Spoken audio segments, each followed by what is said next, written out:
Today I'm gonna talk about why Israel Adesanya is so overrated and that he actually was champion over a weak middleweight division between two great eras. So, Israel Adesanya, the big man on the screen, 24-6, 4-fight losing streak, just lost to Joe Pyfer. If we go down here to his actual record, Jesus, so we have the kickboxing, great. Let's start off with his UFC career. So, Israel is talked about as this legendary middleweight, and listen, I still have Adesanya as the second greatest middleweight of all time. I'm not delusional. I'm not just simply a hater. I have my reasons. But people like Joe Rogan and many Izzy Glazers, many fans talk about how dominant Izzy was. Why am I calling him Izzy? This is Israel Adesanya, Dogbender, all that stuff. Botched, cringe. Yes. So, he wasn't the dominant champion. He had many close fights. He had several robberies. That would have. Let's start here, okay? I'm gonna go through so you get. So, Israel hasn't really beaten many great guys. And I'm gonna really compare here with rankings from 2014, 2018, 2021, and the current rankings of today to show you the era before Adesanya, to show you the era that he came up in, that was weaker, and his time as champion, and just current right now, guys that are more well-rounded, bigger, not bad welterweights that have moved up, and yeah, you're gonna understand what I mean in this video. So if we start off here with his UFC debut, he beat Rob Wilkinson. Like, not a good fighter. I think he went over to PFL, did decent, but that also shows the level. Many people are in the UFC, go over to PFL and become champions and stuff. Just doesn't mean that they are great. It means that the PFL are shit. You know what I mean? So, not a special win there. Marvin Vettori has always been garbage. Let's just face it. Like, Vettori is shit. I mean, especially now, but Vettori has, his striking has always been abysmal. Grappling, okay.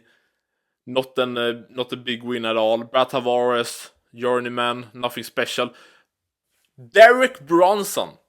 You can call it decent wrestling if you want. His striking, listen. I'm not even overreaching here or talking out of my ass when I say that I have better striking technique than Derek Bronson. Listen, I can be here,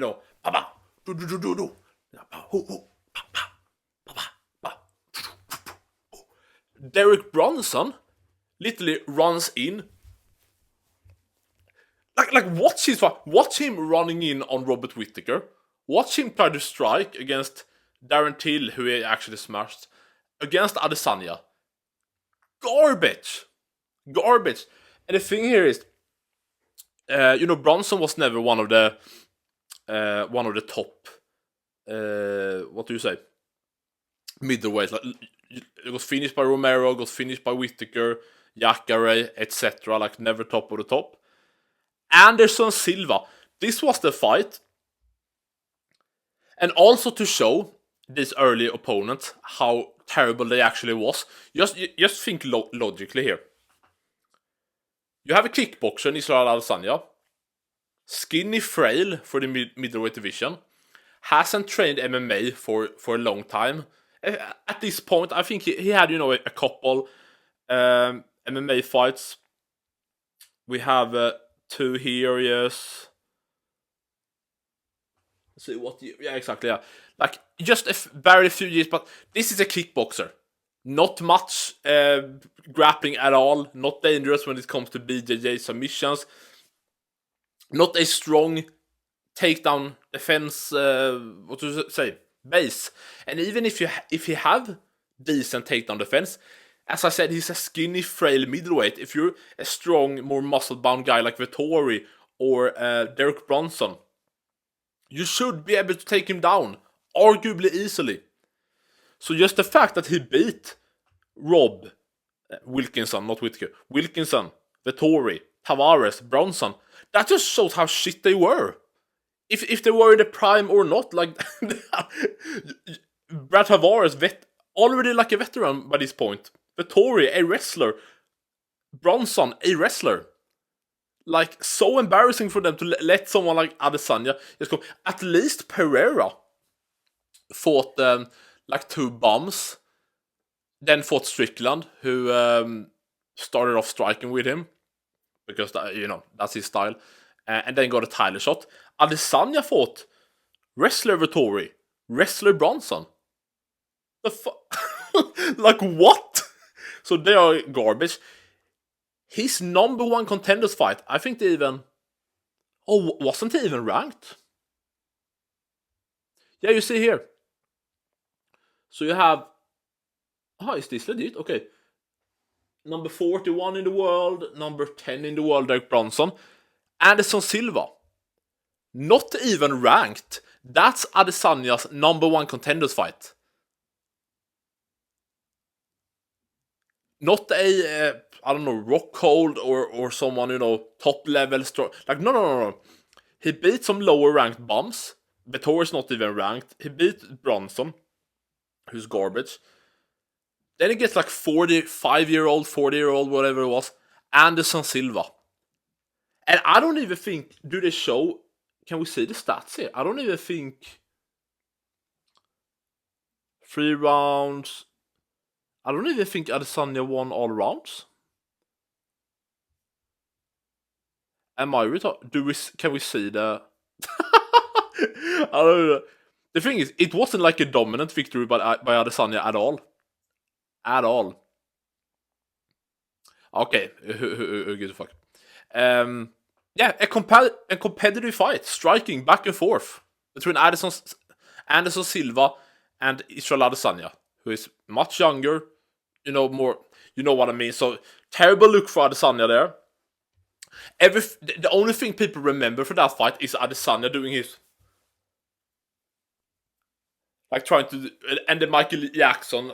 Ooh, like, so I hate so cringe. And like in Adesanya's debut, doing his like pissing in the cage like a dog. I mean, that has aged very well or bad, depending how you look at it. Now, when we know he has a dog fetish.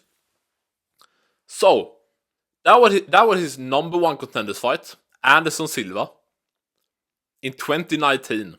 In 2019, Kelvin Gastelum is a fat lightweight. Honestly, the perfect division for Kelvin Gastelum, if he was disciplined, would probably have been like if the UFC had a super lightweight division, like 165. But you could argue he could fight at lightweight. But listen, welterweight is too big for him. Middleweight is a joke that he...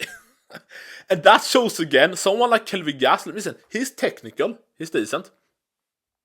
The fact that Gastelum could get up here to a title shot, he was supposed to fight Whittaker had to pull out, so it became him and Adesanya. The fact that someone like Gastelum could come up here, he beat an older Jacare Souza. Even if you look, Chris Weidman, who's from the generation before, who I'm gonna get to, a better, more skilled generation. He subbed Gastelum just 2 years before this, and that was a past his prime Weidman. So that just shows again, like, the newer guys losing to the older guys. But yeah. So the fact that he went to a 5-round war with Kelvin Gastelum, where he stood in the corner and said, "I'm prepared to die for this. I'm prepared to die." Like, you shouldn't have to say that to a lightweight man. You get rocked by Gastelum, head kick. At least Whittaker schooled Gastelum for 5 rounds. At least Jack Hermansson subbed him in a round. You know what I mean? Like, war with Kelvin Gastelum. Prime Adesanya. Wow, okay. Listen. Whittaker, it's a good win. I hate to say it. Love Whittaker. The Whittaker win was a good win. His style on him, how he just, moved back, boom, boom, dropped him, had him done in the first round, but got saved by the bell. Whittaker got going into the second round, doing the same thing, like schooled Whittaker. But let's also the Swedish is coming in. Let's also put it in context. Whittaker came off a war in the summer of 2018 with Joel Romero in the rematch. Got hurt and dropped several times. Got injured in that fight. If it was his hand, I think hand or knee, something like that. 6 months later, he was supposed to fight Kelvin Gastelum, as I said, to defend his belt. Got injured again. So when he comes to fight Adesanya here, we talk about like a year and a half off for Robert Whittaker. Coming off injuries, damage, rusty. And so like I won't call it, this amazing win. It's a good win. Whittaker, it's a good win how he schooled him. But let's not... This is not Whittaker who... Like Whittaker even back then was a technical fighter. Like you saw... The problem is he probably looked at the Gastelum fight and was like, dude, I'm just gonna move forward, pressure this guy. But Adesanya probably maybe learned some stuff from the Gastelum fight and was like, okay, I'm not gonna, I have the range. It's kind of like John Jones. He's taller than everyone else, like more rangy, reach. So he used it. Good for him. But still not the best Whittaker, as I said. Joel, here it starts. Here it starts, what I want to talk about. People talk like Adesanya had this dominant reign with win after win after win. The truth is, and you can go back and watch the fights. Don't always look at the stats, because stats, it can say 15 punches to 10, and you think 15 punches. But all punches and kicks aren't the same quality. A head kick you can't compare to a jab or even a good hook, you know what I mean? Plus the UFC, especially in Adesanya fights, I remember the Strickland fight, they had the most fake stats you can see up on the screen during the fight. Strickland was clearly beating Adesanya round after round, and they had the stats like it was a back and forth, like Adesanya was up, so you don't always trust the stats. Go and actually watch the fights, and just look up how to score a fight, damage first, how it is with effective grappling, submissions, takedown, you know what I mean. Adesanya's career was actually, as a champion, win, loss, win, loss, win, loss, and loss. And I'm gonna show you. Like, this is not the fabrication, this is the truth, man. Joel Romero, terrible fight. Adesanya didn't want to engage. Romero, of course, also didn't want to engage, but this is about Adesanya, okay? And, dude, on damage, good shots. What's important to score? Joel Romero should have won that fight. Absolutely. Go back and score. Yeah, Adesanya landed for good leg kicks. Yeah, I mean, there's not really much I can cover of that fight. Nothing happened. And that's the thing. You can say, oh, nothing happened, so how can you say Romero wins? Barely anything happened. So of the few things that happen every round, it should go to Romero. Watch the fight. Then, he roided up like crazy against Paulo Costa. Scary, undefeated Brazilian. Adesanya grew a full breast, a full titty for that fight. And out of nowhere, he didn't show this against Gastelum, Romero. Like, out of nowhere, his punch power doubled, tripled. His leg, when he threw those leg kicks on Costa, it was like a shotgun. Boom! Boom! And then you see, like, against Romero, Gastelum, ping, ping. Like, grew a tit, more punch power, more power in the kicks, and didn't even hit Costa clean. Grazed him, dropped him, finished him off. But sure, he won.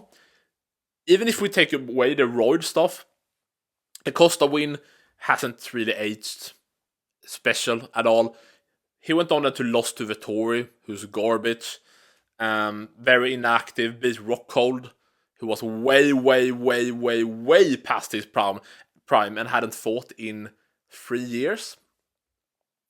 Lost to Whittaker, lost to Strickland, and then beat Roman Kopylov. Like now, you could argue now that Paulo Costa is better than he has ever been. Like him against Roman Kopylov looked fantastic, but he was more of a brawler, just walking down and take punches and bam, bam, bam, like a new Vanderlei Silva.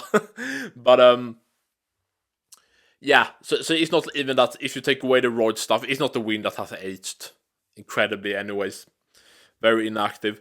Then, as you see on his record, loses to Blachowicz.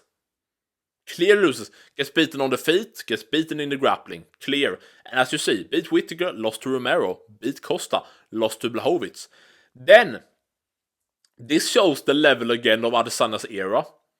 He has a title defense against Marvin Vettori, who is and was absolutely dogshit. As I've said, striking abysmal. Better than Derek Bronson, but that's not saying much. Grappling, meh.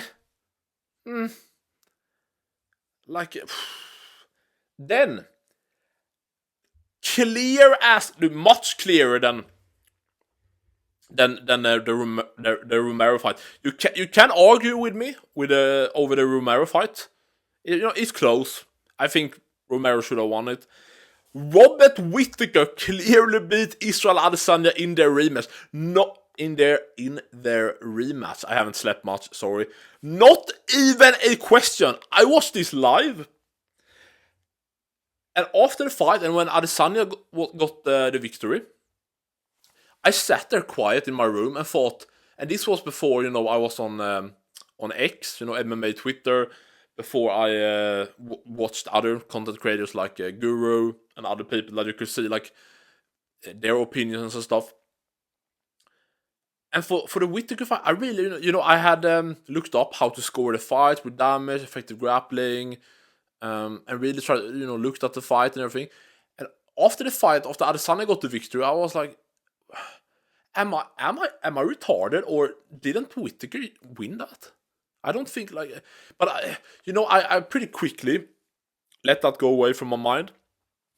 But then, like a year later or a while later, when I actually heard other people talk about it, I was like, okay, so I'm not, I wasn't, completely dumb. I was correct as I thought, and what I mean with that isn't that, someone else agrees with me, which means that I'm automatically correct. That's not what I mean. But I didn't have any. The only thing I heard was, Rogan and the other guys on commentary. So and Bisping and people like that. So I didn't have, you know what I mean. That was early in my MMA fandom, so I didn't have much to compare to. Then we had Jared Cannonier, like a decent fighter, power, decent striking, not much when it comes to the grappling, can defend takedowns. Not anything special. Then, bam, gets finished by Alex Pereira. Then, and also, why it's not especially good look, as we have seen now with Alex Pereira at light heavyweight, I think we all can agree that he's not even close to the same fighter at middleweight to light heavyweight. He was so drained. The only reason he even competed at middleweight was because he knew he would get fast-tracked to the title shot with Adesanya. He was cutting 40 pounds. And Pereira at middleweight was one of the biggest, massive cutters we have ever seen in the sport, especially in the UFC. So we see with his power wasn't the same at all. He went 3 rounds with Bruno Silva, cracked him over and over and over and over. Adesanya. In Adesanya fight, in both fights, even the first, in the end of the first round, I believe, where Adesanya cracked him, and Pereira looked like he was this close to being knocked out cold. His chin wasn't at all what it is at light heavyweight. Much bigger punches. Yuri, even Ankalaev could punch. Blachowicz, Khalil. Oh my god. So yeah, it's just like his power isn't the same at middleweight. His chin isn't the same at middleweight. So the fact that he even was able to beat and TKO Adesanya, that even looks worse for Adesanya. And then we get to the biggest fluke in in the middleweight division. Like the rematch in MMA, Alex Pereira and Israel Adesanya. Sorry, man. As I've already said, his chin was completely depleted at middleweight. Adesanya was getting broken in that fight. Watch the fight. He was getting smacked up. His leg was effed. Pushed up against the cage. Smacked up. Adesanya timed. Good on him. Timed the perfect overhand, right? Overhand, I think it was. And then, like, left hook. And yeah. And Pereira just, like, one clean hit. Boom. Out cold. Like, he was so drained. And that's why immediately after he went up to light heavyweight, just 3 months later, you would think that a power puncher like Jan Blachowicz would knock him spark out after coming out, 3 months prior, out cold.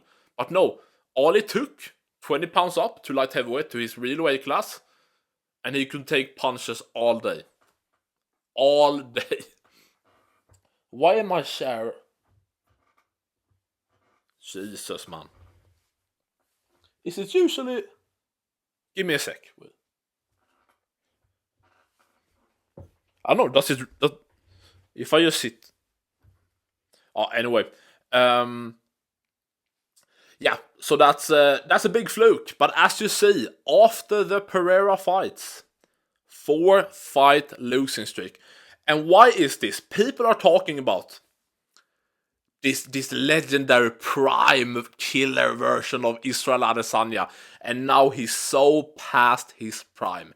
Listen, especially in the Joe Pyfer fight, is he a bit slower? Does he have maybe not exactly as fast reaction time? Has his, stats, if you think like a video game, has it gone down a bit? Sure, I'm not delusional.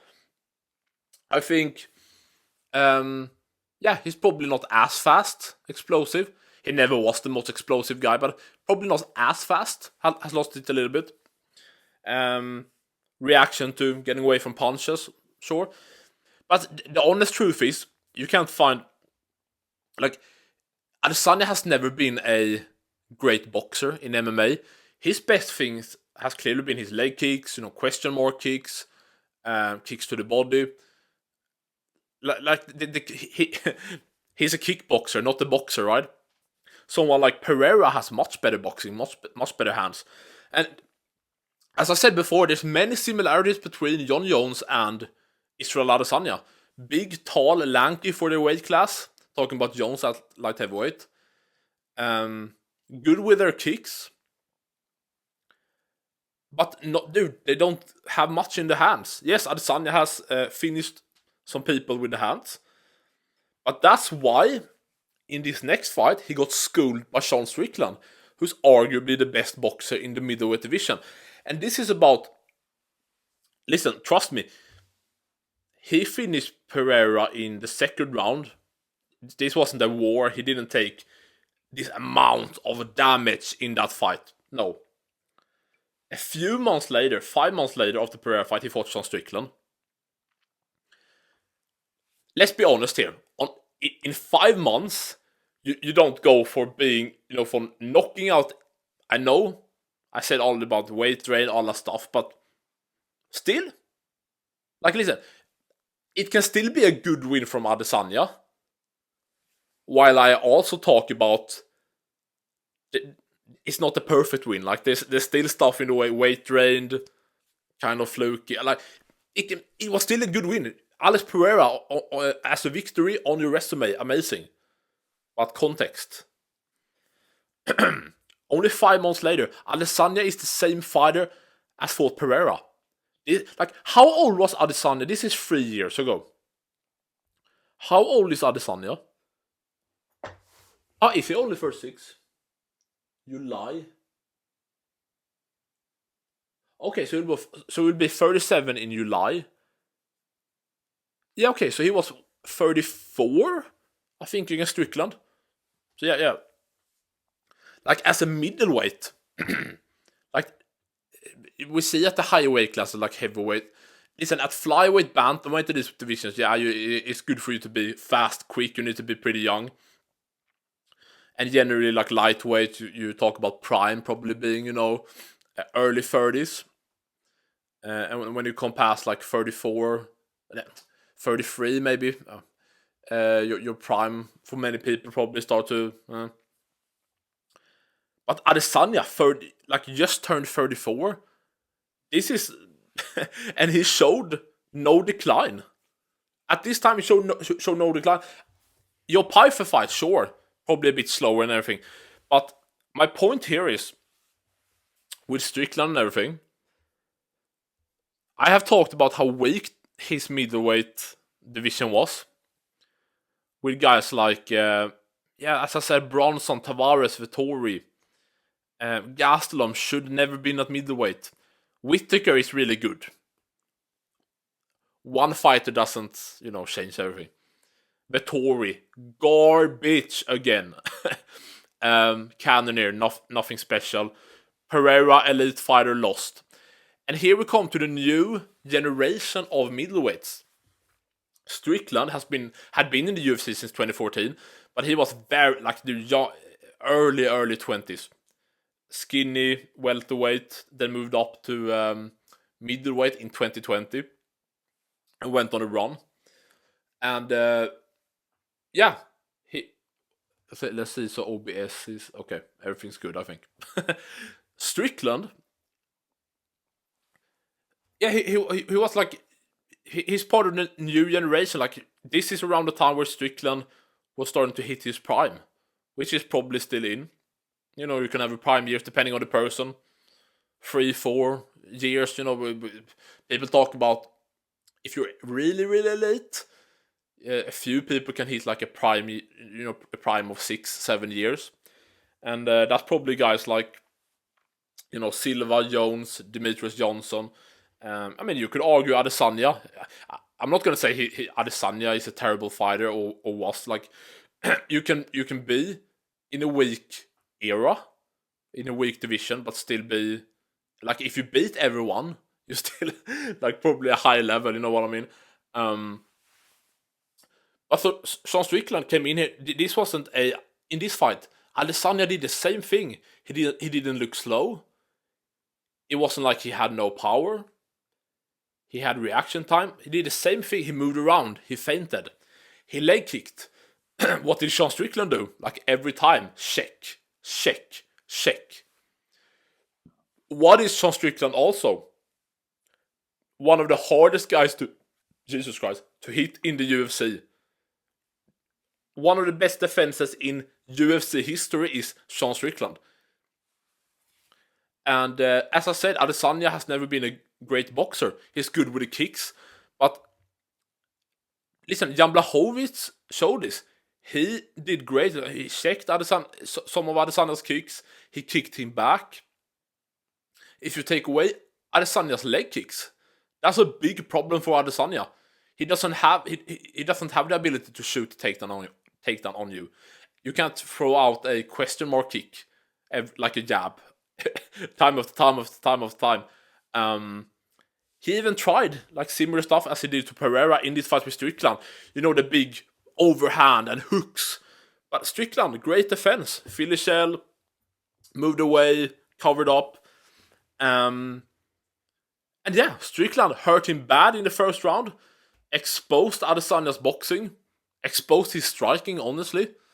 And schooled him for 5 rounds. You can argue that Adesanya won like round 2 or 3, something like that. But yeah, Strickland schooled him. Then again, listen, against Dricus du Plessis, Adesanya looked fantastic. I was afraid in like round 3-4, around not long before the finish. Because DDP started to, shoot for takedowns. Adesanya defended. DDP landed on the floor. And Adesanya did good with kicks. Smacked him up with the hands. He looked locked in. He was good. And this is what I mean. This wasn't a falling off Adesanya. Knocked out Pereira. Strickland just was a nightmare matchup who boxed him up. DDP, much easier to hit than Strickland. Completely different style. And DDP, also part of this new generation, which once again shows, like Strickland did, and you can argue Pereira, that the weaker generation that Adesanya ruled over as champion, they weren't good enough to beat him. Yes, Whittaker was. He beat him. That's one guy. But then the next generation, Pereira beat him. Strickland beat him. DDP. Also, like, look at the size of some of these guys. Like, Whittaker has never been a big middleweight. Let's see, Vettori, former welterweight even. But Brad Tavares, Derek Brunson, they aren't these big middleweights. Like, what do you think against guys like Rockhold is a prime example. Like TRT Belfort. Gastelum, as I said, a lightweight fighting at middleweight. Of course, 6'4" Adesanya should be able to beat him easier than he did. And so DDP, big, strong, very, very strong, power in his hands. Whether you like it or not, good with the kickboxing. He looks awkward, I know. He looked especially trashed before beating Whittaker, but then he fixed his nose. But he gives everyone trouble. You saw yourself with beat Strickland twice on the feet. Jesus Christ. Beat Adesanya. This is the new generation. Bigger. More well-rounded. Just better fighters. And Adesanya, again, lost. Lost to Pereira, Strickland, DDP. Got knocked out by Chimaev. Won the first round. Looked great. So this isn't a way past his prime Adesanya. You can say, yes, his attribute, his skills, if you think like a video game, has gone down a little bit. But this is not a washed Adesanya. This is still an Adesanya that if the Adesanya who fought DDP, Chimaev and Strickland if that Adesanya goes in and defends his belt, he still beats Vettori, of course. He still beats Cannonier. Like you know what I mean? that doesn't change anything. He still loses to Jan Blachowicz, Whittaker, Romero. It's still the same results. And now we lost Joe Pyfer is a perfect. Like, how big is Pyfer? Is he 6'3"? I don't know how big Pyfer is. He's a perfect example of this new 6'2", yeah? Like the Pyfer 6'2", broad, muscles, big. One of the hardest hitters in the middleweight division's history. Good grappling, like really good grappling as we saw. Listen, it's not like anyone can just take down and submit Adesanya. But listen, even if Adesanya's striking is a bit weaker, his BJJ game isn't worse at all than it was when he was champ. It's probably better now than it was in like 2022, 2023. Because he has had more years to work on it, defend from submissions, get ups, take down the fence, all that stuff. Vettori took his back, couldn't sub him. Bronson couldn't sub him. All these grapplers. But then you say DDP submits him. Pyfer didn't submit him. He TKO'd him on the ground. This is just a new era, a new level of, like, we're entering a great generation now and a great time for the middleweight division. Adesanya just wasn't ruling over a great middleweight division. And you can say the same thing about many fighters that Anderson Silva beat, like Thales Leitis,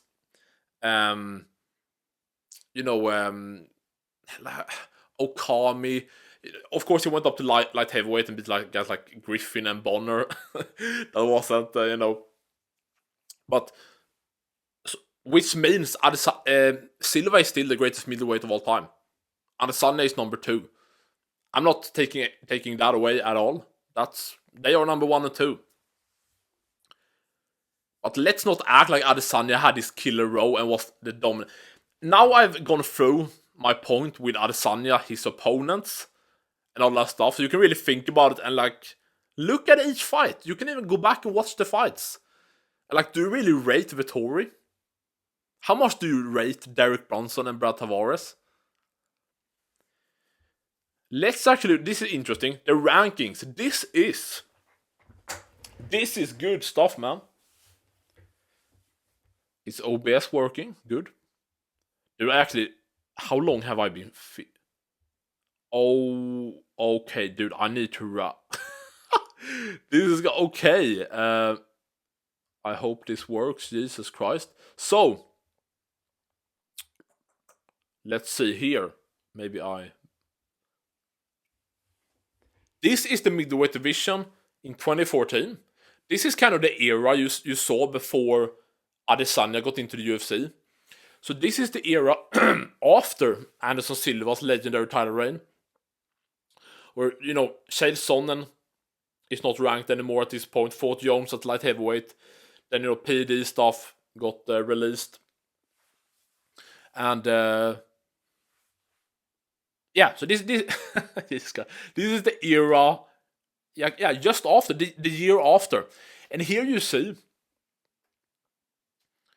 so you still have Anderson Silva. This is Anderson Silva just after losing the belt. Still elite. Still up here. Just lost the belt. 2 flukes against Chris Weidman. So this is no washed Anderson Silva. You have top level Anderson Silva who's striking at this point. Like, compare it to the guys Adesanya fought. Bronson, Vettori, Cannonier. Like, Anderson Silva whoops them all in striking. TRT Vitor Belfort.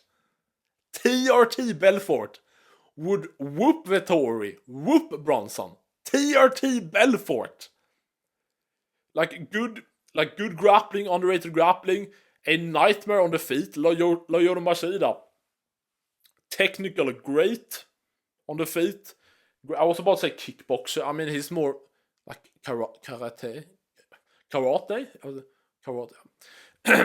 Great elite in the striking still at this point. Had moved down from light heavyweight. This is prime Jacare Souza. Knockout power, good on the feet. So dangerous on the ground with the submissions, the grappling. Was on a long win streak. Like, Jacare was a beast. This is prime.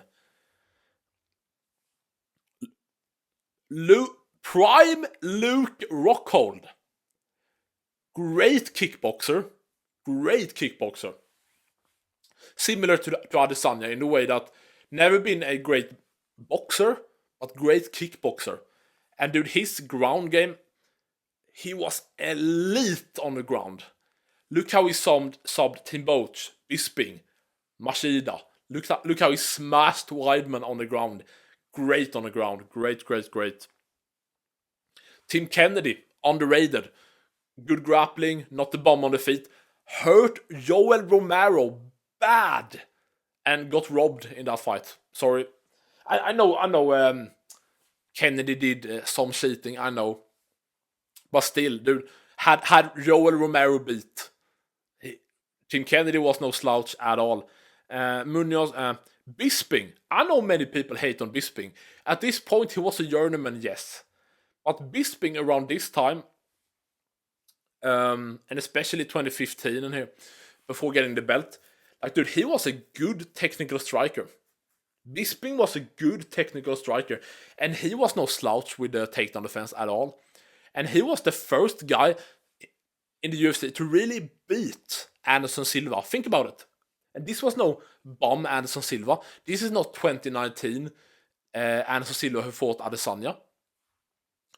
Weidman got 2 fluke victories of Silva. Then Silva beat Nick Diaz, came back, and Bisping beat him in a 5-round decision. Dropped him. Hurt him on the feet, back and forth. Bisping was a good striker, dude. Better striker here than Vettori, Cannonier, Bronson. Like, I can repeat, you know what I mean? Musashi probably entered his prime a bit after this, but dude, Musashi, like, such a shame, honestly, that we lost him. I would have loved to see him against Adesanya, Whittaker, even come up here and fight like Rockhold. Would have been great. Musashi, great on the ground, good on the field, like all rounder. Romero, it was a nightmare for everyone, as you know. And then we go again. Brad Tavares, as you see, number 14, always been lower ranked or outside the rankings. And then, as I said, 4 years later, he fought Adesanya, even worse than he was here. So this is a killer middleweight division. It just is.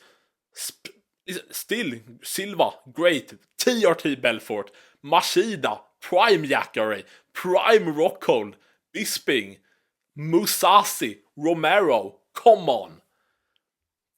4 years later, we get to the middleweight division that Adesanya came up in. And you see Adesanya. You see Adesanya at number 9. Newly ranked, I think. So, what's the difference here then with this killer division, as I said, in 2014, compared to when Adesanya came up to the division? I already talked about, and I have already talked for like, it's 30-40 minutes, Jesus, so I need to probably speed this up a little bit. But if you look here, so what was my point? I've slept for 6 hours, so I'm a bit tired here. Okay, so this is 2018. Yes, Yoel Romero, of course, good still. We know that. Rockhold, he's not even fighting at this time. Not even fighting. Had been knocked out several times by this point. Was injured, very inactive. His next fight after this was at light heavyweight. So Rockhold wasn't even in the picture and out of his prime. Weidman, older, not good at all in 2018. I don't rate him much in 2013, especially not in 2018. Jacare, out of his prime, not the same fighter anymore. So you see here already at the top, it's the same guys that I already mentioned.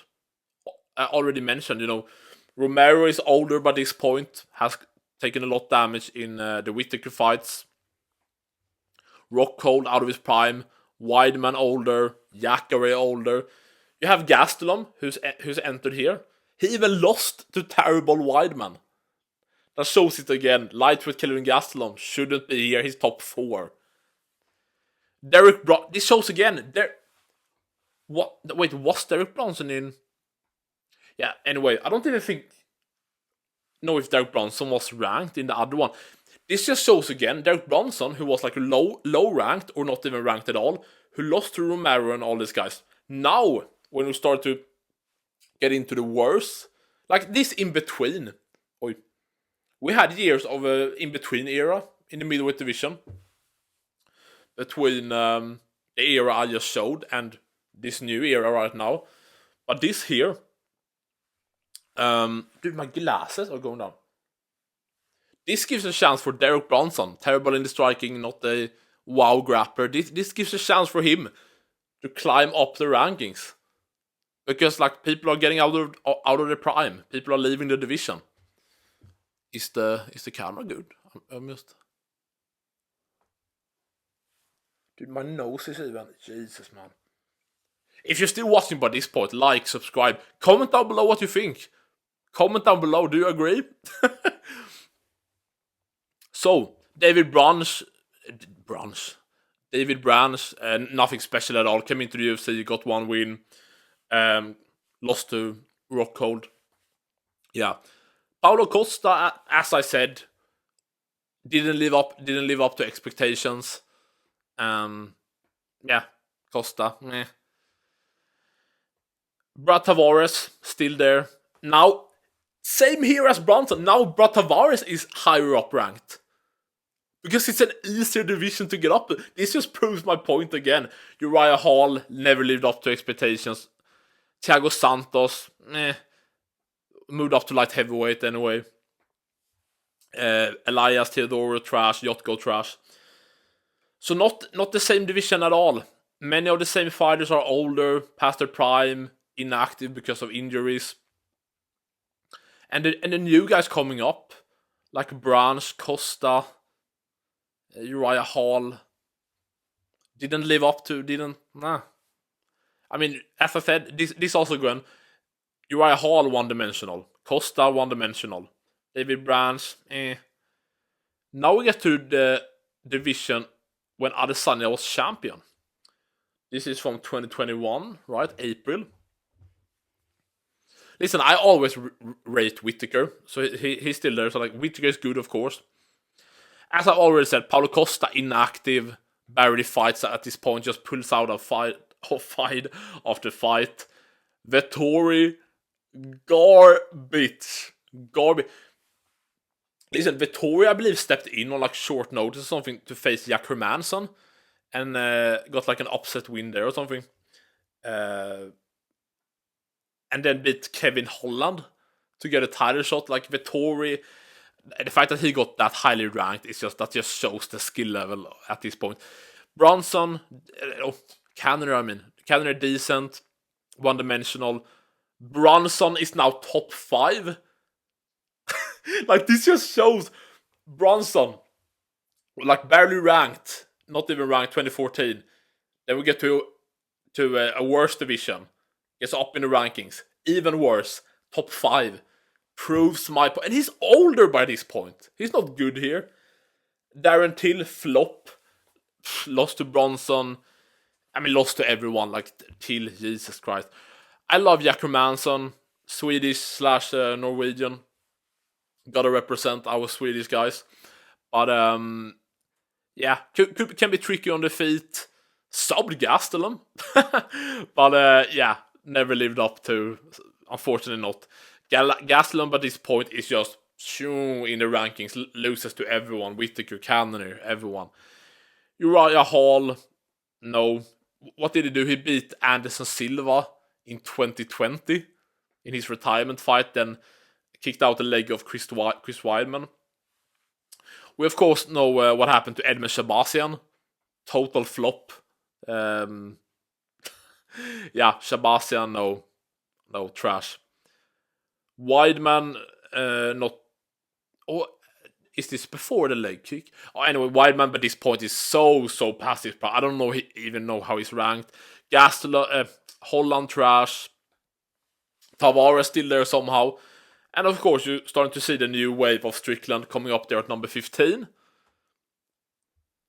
And now, I hope I've proved my point, kind of like about Adesanya's career and about, just the difference in the divisions, the skill level, and how well-rounded many was, and elite in their own game in like 2014, 2015, that era, and how it just dipped off pretty quick. And here you will see in the middleweight division, you will see a lot of well-rounded people, good grappling, good striking, and generally just bigger, like legit middleweights, and not Kelvin Gastelum. Not, yeah, man. Okay, so Chimaev is a beast. I mean, Adesanya would always have been whooped by this version of Chimaev, of course. Not even a question. DDP, beast. Beast on the feet. Good grappling. Imavov, really good striking. He knocked out Adesanya, beat Caio Borralho in the striking. Went back and forth with Strickland in the striking. Really good grappling. Strickland, elite boxing for the UFC. Great takedown defense. You can't hold him down. Caio Borralho just showed great striking against RDR. Great striking, not a slouch in the grappling either. Allen can be really good in the grappling. Decent in the striking. And Anthony Hernandez, I mean, his pace is crazy. Great wrestling. The pace can be effective with it. Even did good stuff with like the body work a bit against Strickland. Like, he has improved in the striking too. RDR, like RDR is a nightmare for most guys. Now he has lost twice in the UFC. But he's so big for the weight class. I mean, compare, like, how could Kevin Gastelum ever have been in the same weight class as Reiner the Ridder? Just think about that. Of course, and here also you say, like, Whittaker, of course, is past his prime, but it's not like Whittaker and Cannonier that their skill level have gone down like dramatically. This for me just shows again, like, we're entering a new, really good era for the middleweight division with a lot of talent. And Whittaker and Cannonier, unfortunately for them, can't keep up. They are down, not in the top 5 anymore. Number 9, number 10. Gregory Rodriguez, a beast. A beast. Gregory is a beast. Christian Leroy Duncan, pretty good. I would argue Costa is better now than he was before. Pyfe, of course, going to go up in the rankings, enter the top 5. He's has done many improvements in the Adesanya fight. Really good grappling, good submission game, good ground and pound, big power, like good on the feet. Of course, Dolitze is trash. He's kind of a he fits in the Adesanya generation. So yeah, this was kind of a rant, a ramble. I just wanted to prove here. I wanted to like talk about this for a long time. I've talked about it here and there on some live streams, I think. Oh, dude, I need to eat something. I'm so tired right now. Oh, Jesus Christ! But yeah, this is this is gonna be such a long video. I think I proved my point. Please, honestly, please comment down below. Do you think I'm talking out of my fucking ass? Or am I actually talking some sense here? You saw the different eras of the middleweight division. This is the current one. Adesanya, not the strongest opposition, especially as champ. Overrated. Yeah, that's what kind of the point of this entire video. This is why Israel Adesanya, the style bender, botched dog bender, is overrated. And here you have the reasons.